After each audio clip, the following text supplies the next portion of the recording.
Siapapun berhak untuk menjadi menantuku. Meskipun kau hanya seorang patih.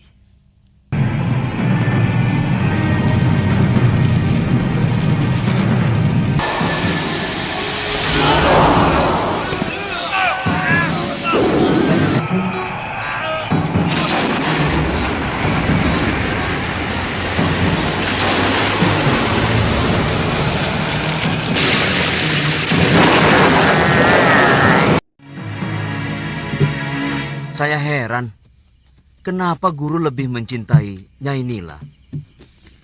Orangnya angkuh dan agak culas. Terus terang, saya sendiri agak ragu bahwa Nyai Dewi tega berbuat serong dengan geramnya. Sangat mungkin Ki Darbasura ikut bermain untuk menyingkirkan Nyai Dewi. Sebab bukan rahasia lagi antara Nyai Dewi dan Ki Darbasura saling membenci. Karena adik Gusti Empu merasa tersingkirkan oleh pengaruh Nyai Dewi selama ini. Adegan pertama di episode ini dimulai dari kerajaan Malwapati di mana pada saat itu Patih Batik Madrim sedang kebingungan sebab sudah lama Prabu Angling Darma mengembara namun tak kunjung kembali. Para rakrian kerajaan pun sudah mulai gelisah dan mempertanyakan kepada sang patih mengapa raja mereka tidak pernah kembali sehingga berdampak pada pemerintahan yang semakin kusut. Dampaknya juga dirasakan oleh rakyat yang semakin tidak percaya diri. Mereka seperti ayam kehilangan induk, karena mereka tidak memiliki pemimpin atau raja yang dapat dibanggakan sebagai rakyat Malwapati. Senopati Prabaswara pun kemudian meminta kepada Patih Batik Madrim untuk segera mengambil keputusan. Ia meminta Batik Madrim untuk diangkat sebagai Raja Malwapati menggantikan Angling Darma. Senopati itu pun kemudian mengatakan bahwa sebenarnya Batik Madrimlah yang berhak untuk menjadi raja. Namun sang patih sendiri pun dengan cepat menukasnya. Kan mendiang Gusti Dewi Setiawati, maka Gustilah yang seharusnya menjadi raja. Sayembara itu yang mengadakannya adalah aku, bukan Romo Prabu. Dan pertaruhannya adalah tahtaku. Di samping adik kandungku yang sangat kucintai, Dinda Setiawati. Sesudah Gusti Dewi meninggal tanpa anak, apakah hak tahta kerajaan Malwapati ini juga masih dimiliki Prabu Angling Darma? Tumenggung Katiwanda pun mempertanyakan tentang tahta yang telah putus ketika Dewi Setiawati telah tiada. Batik Madrim pun menjawab bahwa ia dan Prabu Angling Darma tidak pernah berpikir tentang tahta ketika Dewi Setiawati telah tiada.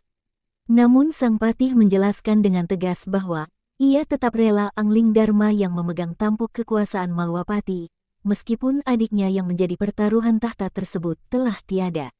Akan tetapi lagi-lagi sang Tumenggung pun meminta pertanggungjawaban tentang kewajiban Prabu Angling Darma sebagai raja yang seharusnya berada di singgasananya dan mengurus rakyatnya, dan bukanlah pergi mengembara tak tentu arah. Batik Madrim pun kemudian dengan tegas menyatakan keyakinannya kepada mereka. Jangan menggoyah keyakinanku, Katiwanda. Janji seorang satria itu pantang mencela-menceli. Pagi kuning, siang merah, malam hijau. Gusti akan membiarkan negeri ini semakin kerdil, tanpa kemajuan setapak pun. Karena tidak adanya raja.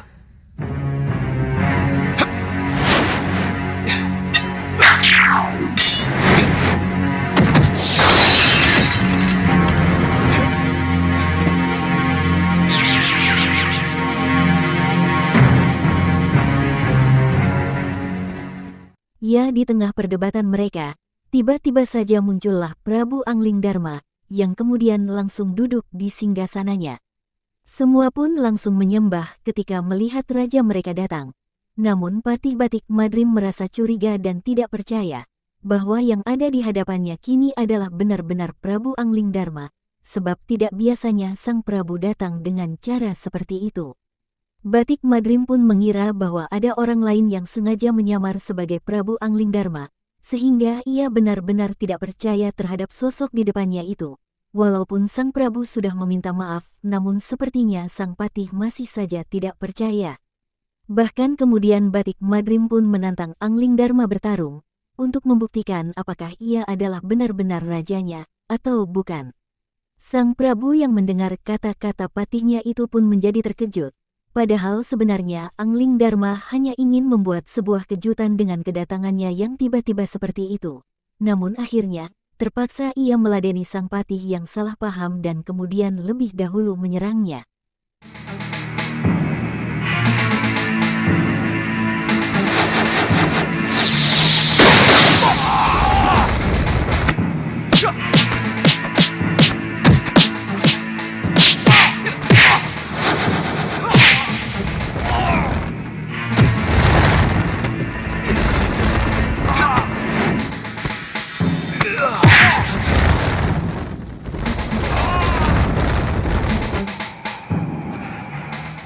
Memang sungguh luar biasa ilmu Prabu Angling Dharma. Sepertinya sesakti apapun Batik Madrim, tetap tidak akan mampu mengalahkan sang Prabu. Kini pertarungan pun berlanjut di luar ruangan balai istana. Merasa tidak akan mampu mengalahkan lawannya dengan ilmu kanuragan, akhirnya Patih Malwapati itu pun segera mengeluarkan ilmu kadikjayaannya. Ia langsung menggunakan ilmu Triwikrama, di mana tubuhnya pun seketika berubah menjadi raksasa. Melihat kesungguhan Batik Madrim yang ingin menghabisinya, sang Prabu pun kemudian juga menggunakan ilmu yang sama, karena ilmu itu hanya bisa dikalahkan dengan ilmu yang sama. Kini dua tubuh raksasa itu pun memulai kembali pertarungannya.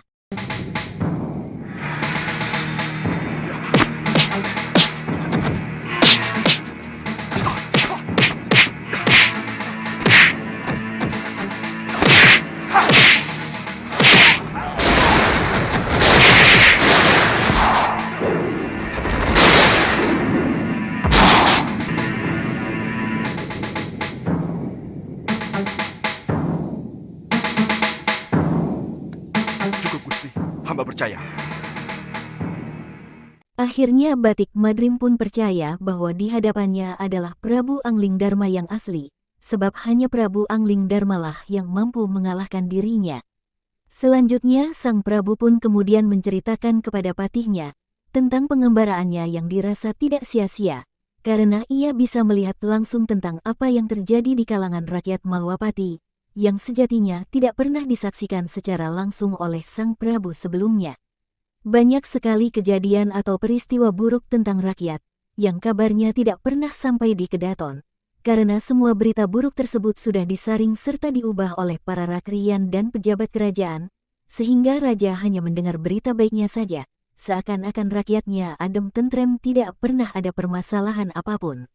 Memang selama ini seorang raja hanya duduk manis dan menerima kabar baik tentang rakyatnya dari para adipati atau tumenggung, sehingga raja tidak melihat langsung tentang apa yang terjadi sebenarnya terhadap rakyat. Batik Madrim pun kemudian menyampaikan bahwa sudah menjadi kebiasaan seorang raja hanya mendengar kabar rakyatnya dari para bawahannya tanpa turun langsung, karena semua itu semata-mata untuk menjaga kewibawaan raja tersebut. Semua itu cukup ditangani oleh para rakyat dan tumenggung. Sebab ada yang jauh lebih penting dari urusan tetek bengek seperti itu. Adalah bagaimana supaya bisa menjaga wibawa. Pengembaranku selama ini membuka mata dan telingaku. Bahwa ternyata rakyat tidak pernah peduli. Apakah rajanya berwibawa atau tidak. Yang penting bagi mereka, apakah raja memperhatikan nasib mereka atau tidak. Ya, memang benar sekali tentang apa yang disampaikan oleh Prabu Angling Dharma, bahwa rakyat tidak pernah peduli tentang rajanya yang berwibawa ataukah tidak. Namun yang sangat penting adalah, raja memperhatikan nasib rakyatnya, atau tidak. Setelah beberapa hari berada di istana, sang Prabu pun kemudian kembali berpamitan kepada patihnya, untuk melanjutkan pengembaraannya, sebab masih ada beberapa masalah yang harus diselesaikan, dan tidak mungkin bisa ditinggalkannya begitu saja. Sang Prabu pun berjanji bahwa ia akan kembali ke Malwapati jika semua persoalannya telah diselesaikan. Walaupun Batik Madrim sudah berusaha untuk mencegahnya, namun sang Prabu merasa bahwa urusannya kali ini sangat penting dan tidak bisa ditinggalkannya begitu saja. Sehingga, akhirnya sang patih harus kembali merelakan rajanya pergi dari kerajaan. Masih ada beberapa persoalan yang belum aku selesaikan. Aku akan segera kembali kalau semua persoalan sudah bisa dibereskan. Jaga baik-baik negeri ini, Kakang. Baik, Dinda Prabu.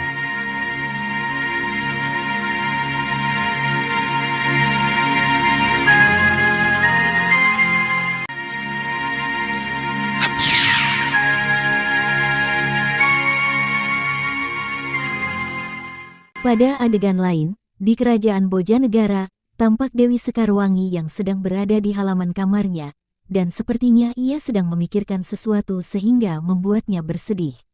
Memang sang putri di saat itu sedang memikirkan tentang burung belibis putih yang sudah lama pergi dan tidak kunjung kembali ke sisinya.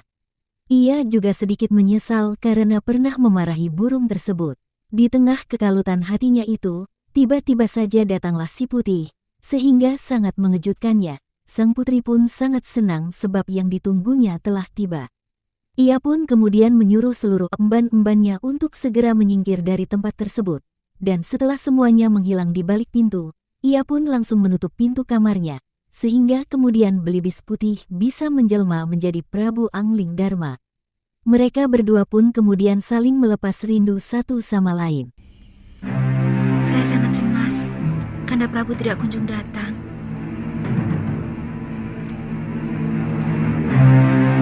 Dinda, percayalah. Dindalah wanita yang saya idamkan untuk pendamping saya. Kanda, hamba takut pangeran dari Sedayu itu akan disetujui ayahanda.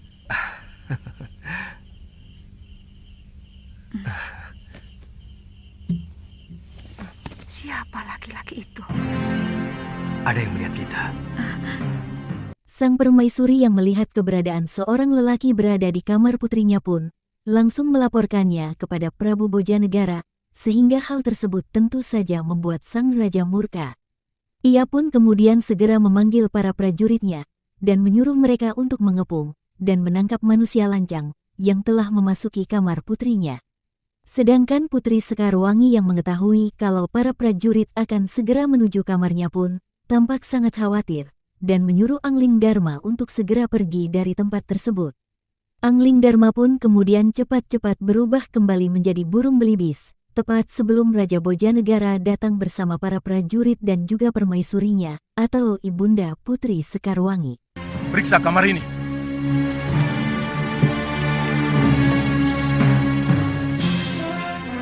Siapa lelaki lancang yang berani tandang ke bilikmu? Lelaki yang mana? Hamba tidak mengerti ayahanda Prabu. Sekar, jangan bohong. Ibu melihat dengan mata kepala sendiri. Anakku, terus teranglah. Putri Sekarwangi pun tidak mau mengakui bahwa di ruangan itu ada seorang manusia yang masuk, walaupun telah dipaksa oleh ayahandanya. Para prajurit yang menggeledah tempat itu pun kemudian hanya menemukan seekor burung belibis putih yang memang sudah dikenal di kerajaan tersebut. Raja Bojanegara pun menyuruh para prajuritnya untuk memenjarakan belibis putih tersebut, walaupun Putri Sekarwangi telah memohon kepada ayahandanya untuk tidak memenjarakan sahabatnya itu. Sang putri pun kemudian menegaskan bahwa dirinya tidak ingin dijodohkan dengan Pangeran Sedayu, namun sang ibunda sepertinya sangat yakin bahwa putrinya itu akan bahagia jika bersama calon pewaris Batara Ring Sedayu tersebut. Selanjutnya belibis putih yang dikerangkeng rapat-rapat oleh para prajurit pun tiba-tiba menghilang dan kembali menuju kamar Dewi Sekarwangi untuk menemui sang putri yang sedang bersedih karena khawatir terjadi hal-hal buruk terhadap sang belibis putih.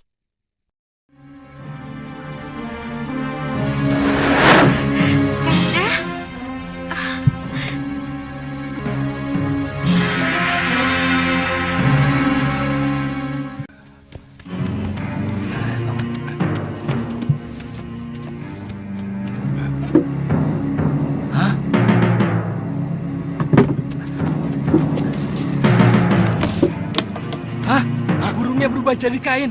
Suruh Bandot lapor. Bandot! Para prajurit itu pun langsung melaporkan kejadian aneh tersebut kepada raja mereka, sehingga sang raja pun murka, karena ia merasa sedang menghadapi maling yang sangat sakti. Ia pun kemudian menyuruh prajuritnya untuk mengadakan woro-woro titah berisi saembara, yang ditujukan kepada seluruh rakyatnya, bahwa siapa saja yang berhasil menangkap makhluk yang menggoda putrinya, maka ia akan diangkat sebagai menantu. Keesokan harinya woro-woro pun dikumandangkan, bahkan pohon-pohon di sekitar istana pun ditempeli pengumuman yang berisi tulisan tentang sayembara tersebut. Kebetulan sekali pada pasar kota raja yang cukup ramai itu, Batik Madrim pun sedang melintas dan secara tidak sengaja mendengar woro-woro titah dari sang Raja Bojanegara, sehingga dirinya tertarik untuk mengikutinya. Siapapun berhak untuk menjadi menantuku. Meskipun kau hanya seorang patih. Hamba akan mencobanya, Gusti Prabu.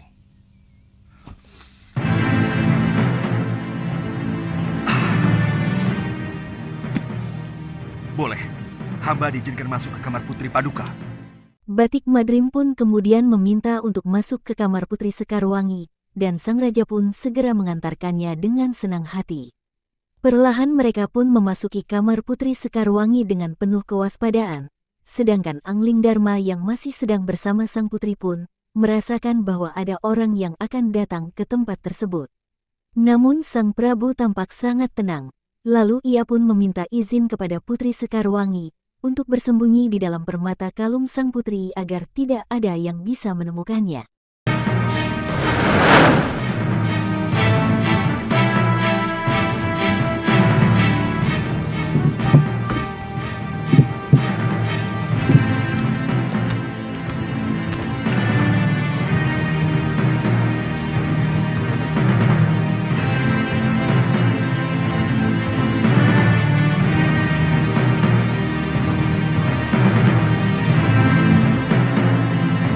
Maaf, Gusti Dewi. Tolong kalung itu diserahkan kepada hamba. Sepertinya Angling Dharma tidak menyangka bahwa yang datang kali ini adalah patihnya sendiri, yang memiliki ilmu sangat tinggi. Batik Madrim yang baru memasuki kamar Putri Sekarwangi pun sepertinya sangat peka dan langsung mengetahui bahwa di dalam permata kalung sang putri ada sesosok yang sedang bersembunyi. Ia pun kemudian meminta kalung sang putri untuk diberikan kepadanya. Hal itu tentu saja membuat Sekarwangi terkejut. Ayahnya pun segera menyuruh putrinya untuk menyerahkan kalung yang sedang dipakai kepada Patih Batik Madrim. Mengetahui hal itu, Angling Dharma yang sedang bersembunyi di kalung sang putri pun segera berpindah pada anting-anting sang putri. Namun lagi-lagi Batik Madrim kembali dapat melihatnya dengan jelas.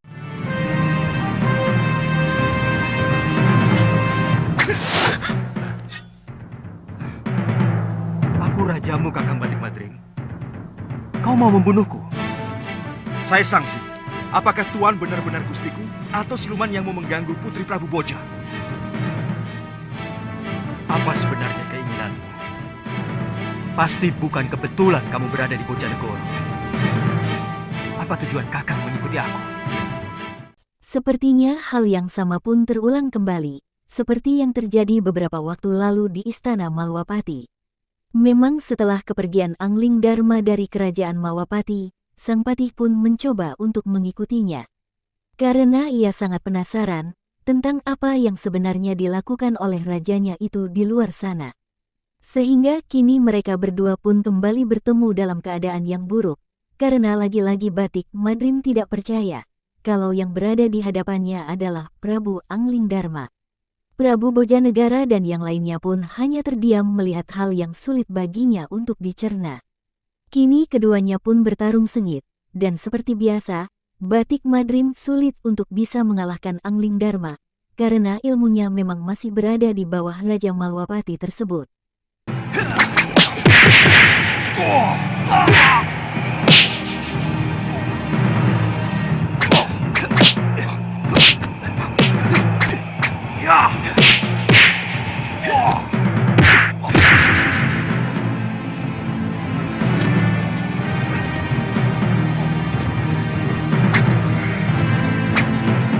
Tampaknya Prabu Bojanegara sangat khawatir dengan keadaan Batik Madrim yang dirasa telah berjasa membongkar penyamaran belibis putih yang mengganggu putrinya. Sedangkan Dewi Sekarwangi sendiri justru sebaliknya, ia justru mengkhawatirkan keadaan Prabu Angling Dharma yang kini telah menjadi kekasihnya itu.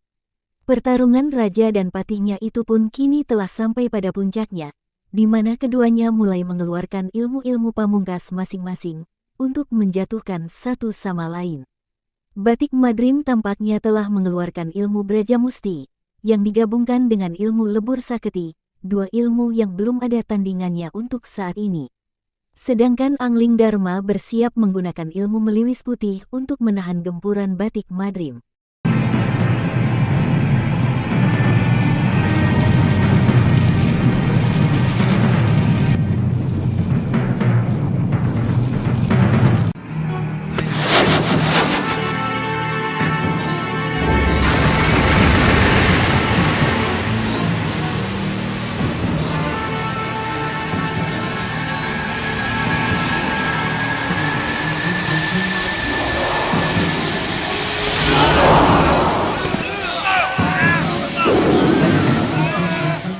Ya, Angling Dharma pun kini tidak main-main. Ia segera menggunakan ilmu Meliwis Putih yang sangat luar biasa untuk menahan serangan Batik Madrim yang kelihatan bersungguh-sungguh untuk menghabisi nyawanya. Suasana di sekitar tempat tersebut pun menjadi gelap, dan tiba-tiba saja muncul petir yang saling menyambar, disertai munculnya gumpalan awan hitam yang menutupi matahari. Para prajurit yang berada di sekitar tempat itu pun terdorong mundur, karena kekuatan luar biasa yang bersumber dari ilmu Prabu Angling Dharma. Semakin lama suasana pun semakin menjadi gelap gulita seperti akan turun hujan yang sangat lebat. Keadaan pun menjadi seperti malam. Prabu Bojanegara beserta prajuritnya tampak panik, karena kini tiba-tiba muncul gempa yang cukup kuat mengguncang kerajaannya. Mereka pun berlarian ke sana kemari mencari tempat perlindungan masing-masing. Memang sangat luar biasa dampak dari ilmu yang dikeluarkan oleh dua orang paling sakti Malwapati tersebut.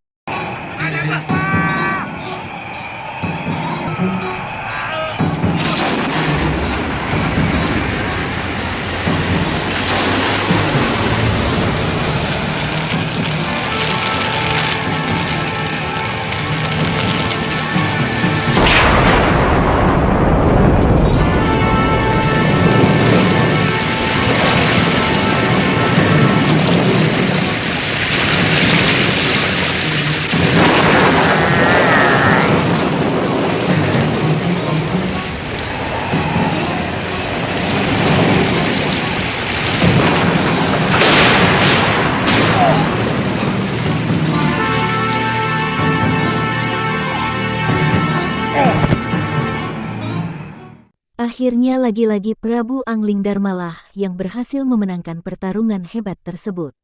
Memang ilmu Batik Madrim adalah ilmu yang bersumber dari api, sehingga akan kalah jika dilawan dengan air, yang merupakan inti dari ilmu Meliwis Putih Sang Prabu. Setelah Batik Madrim dapat dikalahkan dan Angling Dharma menarik serangannya, maka keadaan pun berangsur-angsur kembali cerah seperti semula. Awan hitam yang bergulung-gulung disertai petir pun tiba-tiba hilang tanpa bekas.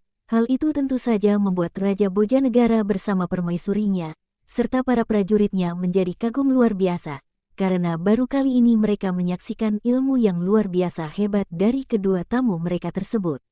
Selanjutnya mereka pun segera menghampiri Prabu Angling Dharma dan Patih Batik Madrim. Raja Malwapati itu kelihatannya sangat marah kepada patihnya, yang dianggap sudah sangat keterlaluan. Ia seakan ingin menghajar Batik Madrim, namun kedatangan Dewi Sekarwangi membuatnya urung untuk melakukan kekerasan tersebut. Ampunkan hamba, Dinda Prabu. Hamba mengaku kalah. Hamba bersedia menerima hukuman. Tapi tolong, jangan permalukan hamba di negeri ini. Kamu benar-benar bernafsu mau membunuhku, Madrim. Aku tahu itu. Kalau Paduka benar-benar Prabu Angling Dharma, hamba yakin tidak mungkin akan bisa hamba kalahkan. Itu kenapa hamba menyerang Paduka dengan sungguh-sungguh. Alasan Batik Madrim tampaknya bisa dimengerti oleh Angling Dharma, sehingga kemudian Sang Prabu pun memaafkannya dan langsung memberinya beberapa butir obat untuk kesembuhan sang patih dari luka dalam yang dialaminya. Putri Sekarwangi pun sangat senang melihat kebijaksanaan Prabu Angling Dharma yang juga kekasihnya itu. Prabu Bojanegara yang sedari tadi hanya diam pun, lalu mempertanyakan siapa sebenarnya dua kesatria sakti yang berada di kerajaannya tersebut. Selanjutnya Batik Madrim yang sedang berbicara empat mata dengan rajanya pun kemudian berterus terang dan menjelaskan bahwa dirinya memang sedang mengikuti Sang Prabu karena sangat penasaran tentang apa yang dilakukan oleh Sang Prabu di dalam pengembaraannya. Dan begitu ia mengetahui kalau Sang Prabu telah memiliki kekasih baru, maka timbullah kemarahan Sang Patih karena ada semacam kecemburuan yang merasuk ke dalam dirinya. Namun itu semua bukan karena Batik Madrim menyukai Dewi Sekarwangi, akan tetapi semua itu berhubungan dengan Dewi Setiawati adiknya, di mana ia merasa Sang Prabu telah mengkhianati Dewi Setiawati yang telah melakukan pati obong untuk Sang Prabu. Ia merasa bahwa pati obong tersebut seolah-olah telah dipersiapkan oleh Sang Prabu untuk mendapatkan Dewi Sekarwangi. Mendengar penjelasan Batik Madrim, Sang Prabu pun langsung membantah dan menjelaskan hal yang sebenarnya kepada Sang Patih. Seolah-olah sengaja Adi Prabu persiapkan supaya bisa mendapatkan Dewi Sekarwangi. Apakah Kang pikir aku tega melakukan hal seperti itu? Aku mengenal Sekarwangi pun setelah berkelana untuk menenteramkan hatiku yang selalu resah, sepeninggal Dinda Setiawati. Aku mencintai adikmu, Kakang Madrim. Bagaimana dengan Dewi Sekarwangi? Apakah Adi Prabu juga mencintainya? Maaf, apa mungkin cinta begitu saja mudah berpindah, Adi Prabu? Aku pun mencintai Dinda Sekarwangi. Tanpa menggeser senyari pun cintaku pada Dinda Setiawati. Angling Dharma pun menjelaskan bahwa ia mencintai Dewi Sekarwangi tanpa menggeser posisi Dewi Setiawati di hatinya. Karena cinta itu ibarat air kendi yang bisa mengisi beberapa gelas, tergantung seberapa adilnya pemilik kendi tersebut. Dewi Sekarwangi yang sedari tadi melihat dan mendengar dengan jelas percakapan keduanya pun menjadi sangat senang karena Prabu Angling Dharma sangat adil dan bijaksana di matanya.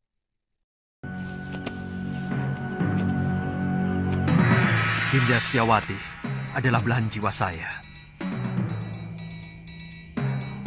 Dan Dinda Sekarwangi adalah belahan sisi lainnya.